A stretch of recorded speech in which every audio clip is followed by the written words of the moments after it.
All right. Welcome to Dark Sorcery. I'm Alfredo Martinez, and I have with me Eldoria Crow. Eldoria, good to have you on. Hello, thank you for having me here, Alfredo. Thank you. You're welcome. And go ahead and tell me how your spiritual journey began. How it began? Yeah. Okay, well, I don't know about you, but I was kind of one of those kids that I saw a lot of things when I was young.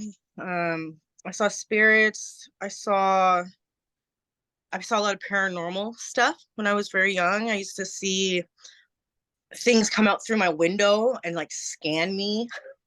I used to see this being, a 12-foot being, used to come and sit beside me and just because I was so scared, it put me in paralysis or I go Right. into and Yeah, paralysis. Yeah. yeah, so that kind of made me really explore that path. But my parents were Christian and everything was Right. Jesus, everything was evil. So I couldn't really talk to them about it. And then when I was about 7 years old is when I saw Lucifer. And I knew it wasn't Jesus because the energy that it was portraying was very stern and beautiful. It was his angelic side. It was very beautiful. But that pushed me to find out why, what's up, what's going on with this reality. I was odd. I was always into, my friends were always witches, like little kids playing Ouija board, and I'd be in the Yeah. corner praying to Jesus and then have demons trying to communicate with me. I was so scared. Yeah. But yeah, I kind of just wanted to know why, what's up with this reality. And I didn't really find, I really didn't start practicing witchcraft until my early 20s, mid 20s. It wasn't as especially with demonology, it wasn't that easy to find 15, 20 years ago as it is for the Yeah. younger generation. They can go online and find so much, there's so much information out there. It was kind of me having to really go deep down and call out to the gods before they actually really communicated with me. And it was the Anunnaki gods that came forth. It was very powerful experience. I've had a lot of communication when I was trying to when I was really confused. I had experiences with these ancient beings that kind of showed me where to go. And then I'm one of those people that kind of bounce from situations from things, so just bear with me. Because I was raised Christian, I really was against it since I was a child. I would go to church and I would feel sick. The energy really pushed me out. I didn't fit in it. I would pretend to go to church and Sunday school and I would leave and go outside and play. So I knew that that wasn't the path for me, and I questioned so much. And then just by you know pushing to find out the answers and doing a lot of work, I was able to follow this path and realize where I belong on the left hand path and working with the dark gods and the dark side. I'm initiated into the Klapath. I work the Sumerian gods, Egyptian gods. I've communicated a little bit with the Egyptian god, the Greek gods, but I have never done any path workings with them. But I have seen them, and they're pretty dope. But where I am right now in my life is just trying to find uh peace and balance. And I've Right. gotten, right now I entered a 1 year pact with Belial, so I'm getting my ass kicked a lot with Belial right now. But Yeah. that's kind of how I'm try to put it together there. Yeah, I feel you on Yeah. that. I mean, I had a similar background where I grew up Christian, also in a Christian home. But I would kind of get Hmm. pissed off when I go to church, and it wasn't until later on in my 20s when I decided to get serious with the occult, see what else is there. I would see things. I always had paranormal experiences. So yeah, I can relate to that. Um, what occult books would you say have inspired you? Inspires me. Yeah, that have Well, really helped you on on your path. I did hard on and purchasing a lot of Michael W. Ford's books, so I do recommend Yeah. anybody that's beginning this path, because his rituals do work. You do get any any ritual that I've ever done Michael Ford's work, especially with vampirism, he does have powerful stuff. So I do advise anybody who wants to explore this and don't know where to go is get Michael W. Ford stuff. It's pretty good and it's affordable, you know. It is. I have all of the Primal Craft, well, not all of them. I have a bunch of Primal Craft stuff that's beautiful, and I did work about 3 to 4 years with Primal Craft. I kind of stepped away from that right now, but I've ended up giving away a lot of my literature. You know, I bought a lot of stuff, and now it's like, whoa, it's kind of. I would love to purchase like real occult books, you know, but they're very expensive. Like the Oh yeah. real good books are like $2,000. But yeah, I don't know. I can't really recommend just one book, but Michael W. Ford is like the safest and like, well, not safest, but like just the most easiest for anyone to understand and read and practice. Yeah. You know what I mean? Like Yeah, I think so too. I mean, some of his books have helped me along the way too. I have a good, decent collection from him, and I found his rituals easy to do. But yes, they are very powerful. So keep that in mind. Dragon of the Two Flames is my favorite one from him. That's the only one I don't have. Well, actually, I don't have really? a lot of it. Yeah. But I noticed with his stuff, I will say this, he does repeat a lot of stuff in his stuff. So, Yeah, you know, a lot of this, like, Blood Moon book, and it's just a bunch of all of his other work kind of together. It's a compilation, huh? Yeah. But yeah, they do get expensive. I recommend that anyone who wants to collect occult books, when they come out, snatch them up right away, because they'll start becoming rare, and they go up in price quick. So, but what's your favorite occult book? You have like so there. Let's see, I would have to say my favorite one. I do like a lot of Christopher Penczak, The Inner Temple of Witchcraft, Mastering Witchcraft by Paul Husson. Some that really helped me at first when I started practicing magic was Modern Magic by Donald Michael Craig and The Golden Dawn by Israel Regardie. So those helped me out, you know, early on, you know, like more right-hand path. And then as I went to the left, I started getting Michael W. Ford and some other authors. But Ford did help me along the way a lot. So getting on. But he simplifies. Yeah, he does. You know, and sometimes when you're reading his work, it can get repetitive. But then I just think to myself, well, then that's just telling me that the info will stick. You know. You know. Yeah. It's cool. But so you're in Canada. What's the occult scene like up in Canada? The cult scene in Canada. I don't even think there is. Yeah. Actually, no, I lied. Well, okay, so I don't know if you know who Jeremy Crow is. You know Jeremy Crow? Have you ever heard of Jeremy Crow? I've heard of him, yeah. But I don't know exactly. He used to have like he started a Luciferian thing in Toronto years ago. And that was, I remember seeing stuff and I'm like, oh my gosh, this guy is so cool. Like, where is this?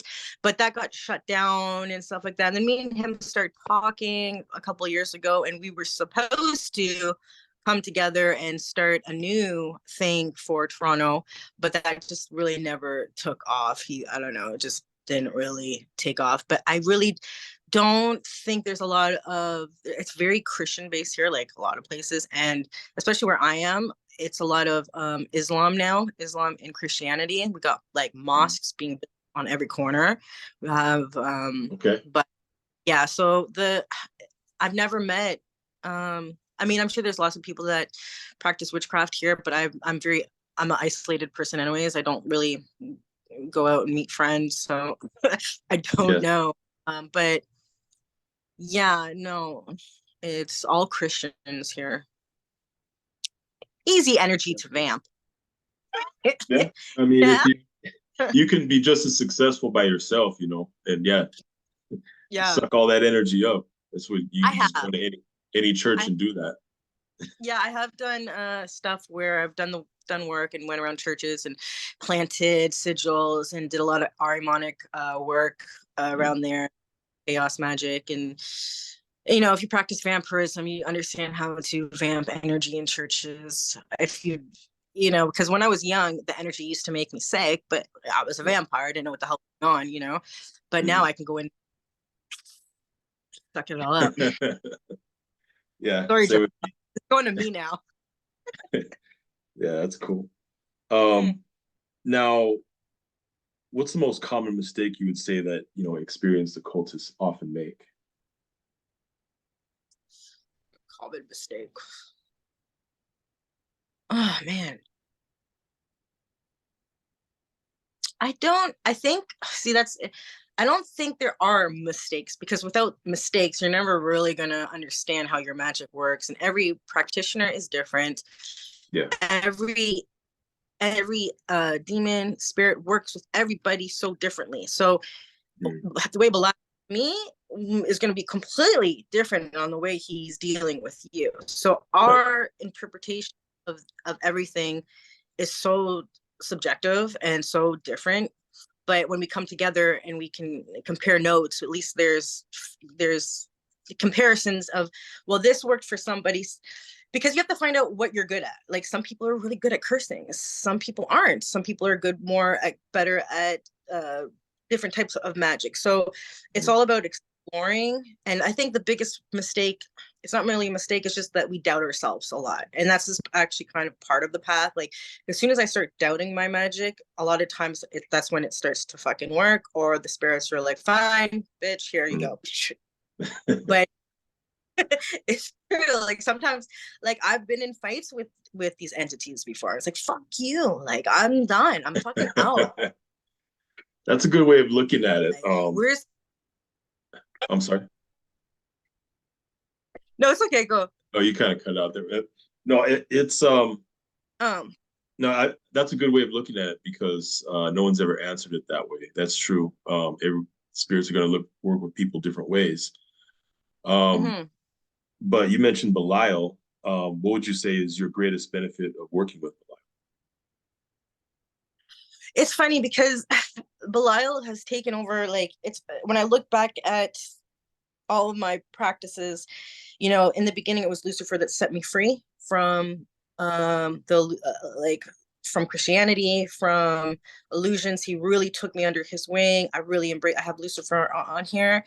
And then he kind of like left and Belial kind of came through, and it's always been Belial. When I look back at things, me and Belial have this relationship where he's the one entity I can get fucking angry at.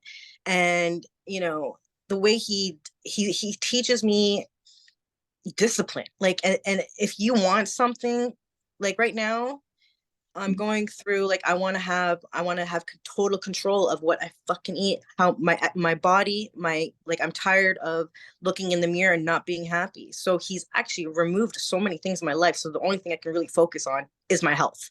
And that's what he'll do. And you know, he will remove things. If you want something, he's going to maneuver things so you can focus on that one thing and get it fucking done if you're serious, you know. And if you're not serious, he's not even gonna, he'll just fucking leave, you know. So he's a serious entity. He's but he also has a real compassionate side. And this is the thing that I'm learning. It's like these ancient gods are not just only darkness, okay? Even though they say that, you know, it's all destruction, they're fucking not, because for me personally, that's what I'm saying. I don't know how they work with other people, but with me, the compassion he has for animals, and working with Belial, Lord of the Earth, means he has dominion, and he can make he teaches you how to communicate with animals, um, in such a compassionate way. So there's that compassion of understanding how the world actually works, how nature works. Yet he also has his fucking crazy ass "I'll destroy shit" Mm. aspect. So I think understanding how they all work takes time, in life, a lifetime, maybe, and many lifetimes. And I do believe that like for me when I was young and I saw Lucifer, I know that was because I did stuff in my past life to have what's going on now. Yeah, well, you see some Christians still so chained up with Christianity because they have not set free yet, and they'll die as a Christian, come back, and you know where I'm Be in going with this. bondage It's like again. your past life's advancements do carry on to your next life. And that's most of us who are Black magicians and work with, we have done stuff in the past. We have. Yeah, yeah. Belial is pretty straight up, and Mm-hmm. he can be pretty stern sometimes, but then you can look back and say, well, he had my best interest in mind, you know. So he's Mm-hmm. not all completely evil like some people think. He'll help you out if you're willing to put in the work. So, but you mentioned about past lives. I saw you in a video talking about making packs for the next life. How Mm-hmm. important would you say that is, making packs for the next life? I do think it's important. Mhm. It's funny that you said that because after I did that video, the fates visited me, and I don't even work with the fates. Okay, the Right. three came to me in a dream, Uh-huh. and I don't know if this is true. This is your last life. That's what they told me. Okay. I don't know if they're fucking with me. And I'm like, Right. no, but I'm still gonna prepare. I'm still Of preparing for my course. next, because think about it, guys. Like anyone that's watching this, if you have gone through so much and if you're working on like music and that's something you really want to be good at, let's say you want to be one of those people, an amazing singer, and you're not an amazing singer, well, that's like those people who are amazing singers. I really don't think they were just born like that. I think that was, That's over something that's and developed over time. over time, and they've learned that skill, and they bring it with them. So I do think you should make pacts with, if you're serious Yeah. and you want to make pacts and agreements with your closest deities to help you in the next life, to make sure that you meet the right people. Like in this life, my lesson was to remove addiction. I was addicted to cocaine and drugs and stuff like that, and that took up about 20 years of my life. But for whatever reason, that happened. So in my next life, that ain't fucking happening. Okay. I'm Right. not wasting my time on that shit anymore, because I know, but so yeah, it is very important. I think so personally. And I have packs for my next life, if I have a next life. Right. That's good because a lot Mm-hmm. of people really don't make preparations for the next life. But Mm-hmm. you mentioned drugs. The, I've been there. the So, Egyptians, look at the Egyptians, what the Egyptians have done, and they still are here. oh yeah. The Egyptians knew, they made sure that the afterlife was taken care of. They did their things, and their energy is still thriving, and you can still communicate with them. And a lot of the dead gods, and when you start working Egyptian vampirism, the pharaohs are the ones who come, they're the ones who communicate with you Mhm. and teach you a lot. So, Yeah. Very interesting. The mhm, Egyptians are. Now, mhm, mentioned music. Um, I know you're mhm. very passionate about music. Um, and do a lot of hip hop, which is cool. But what would you say it's like being an occultist into hip hop and getting a lot of heat? Because I know that in the occult community, a lot of them are like, oh, I love God. And a lot of them are, wear crosses and stuff. But then when you come out as an occultist, oh, I work with Lucifer and so, like, oh, they don't want nothing to do with you. You get a lot of that heat. You know what? Who I got heat from?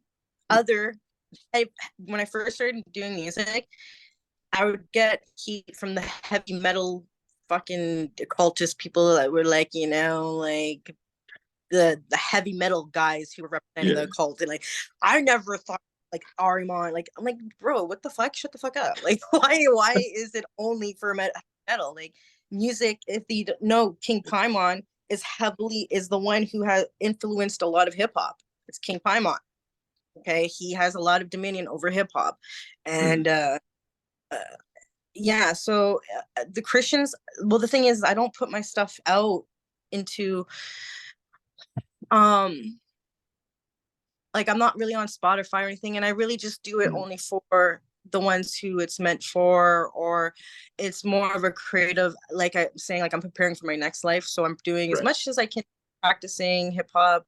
Hopefully, when I come back to my next life, I start doing music earlier on, because I've only been doing this for like 2 years. If I actually knew that I had this passion and skill when I was younger, fuck, who knows where I would have been now. So I'm doing what I can now, and uh like I said, to prepare for my next life with it.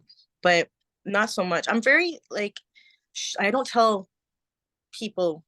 Nobody around me knows what I do, even with my music. Mhm. Only Yeah, oh, it's mhm. well, what I like about it is it's unique. There's a lot of, there's different kind of occult rappers out there, but yours has a kind of unique sound to it. Speaking of music, what music artists would you say have inspired you? Okay, so I do like 90s hip hop, and I do like, Mhm. like Missy Elliott and shit like that. Yeah. Like I played actually a song of Missy Elliott for my daughter, and she's like, "You kind of sound like her." I'm like, "Shut the fuck up." There's no, but for her to hear that, because so I'm like, well, I guess I'm influenced in a lot more in the more of the 90s hip hop, like because I was, yeah, 90s and early 2000s Yeah, stuff. that's when I think it was the best.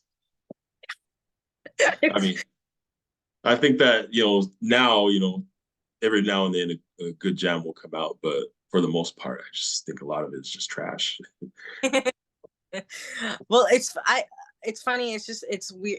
It's cool to see how artists change, but you can tell the classic hip hop artists will never die out. Like they are there. Biggie's always gonna be there. Mhm. Tupac's always gonna be there. Like Always. they're the ones who really helped everyone. But I don't know.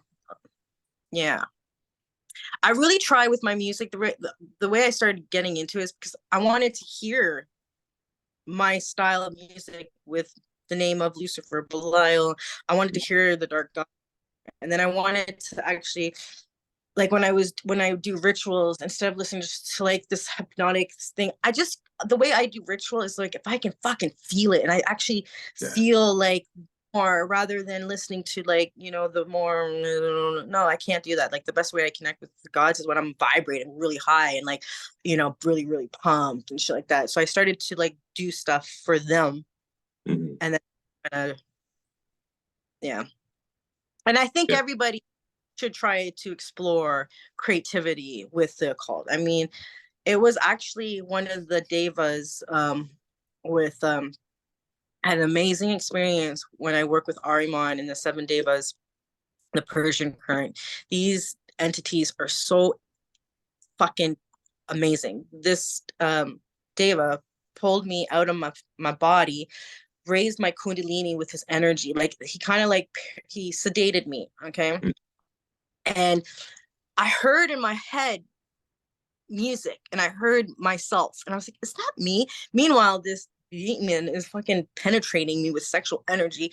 He unlocked something in my subconscious, and ever since that happened, I've Right. been doing what I'm doing. So they will unlock things in your subconscious, and Mhm. show you the future, or the first. I don't know, but real Yeah. shit. I That's what I believe. live for. I'm on this Yeah. path. I like to have, Yeah, I do you believe know. that, a lot of good music came from, a lot of creativity in music came from spiritual experiences, whether it's that or whether it's working with your chakras, maybe messing with your throat chakra, I do think that a lot of it is, spiritually inspired. But yeah, Eldoria, thanks for coming on the show. It's been really nice talking with you. Hey, Everyone who's watching, below in the video description, I'll have a link to her YouTube. Check out her YouTube, check out her Instagram, TikTok, check out her music. It's got a unique sound to it. Thanks again. And